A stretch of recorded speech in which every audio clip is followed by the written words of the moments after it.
Dong tai biroda. Ha. Charot kido. Charot se piti roladi with the foiding goeva.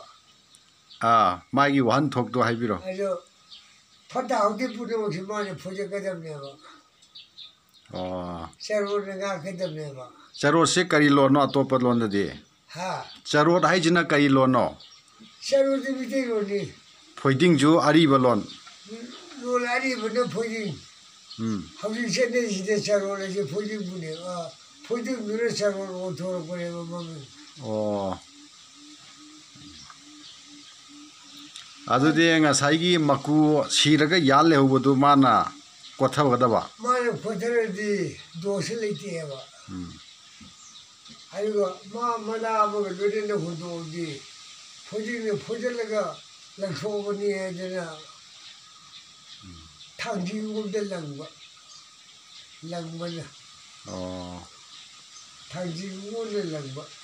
Mana lauthok pa yaba phoidut pa yaba ji kari pot tadi sina ba.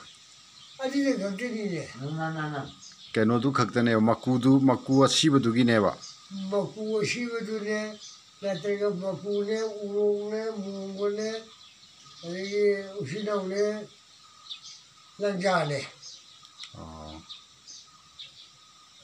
Usiu manga hi. Usiu manga.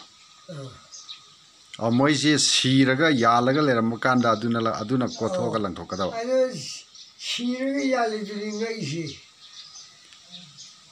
Ada ahing badadi hojiki charot si sina da bro foiding je. Sina de.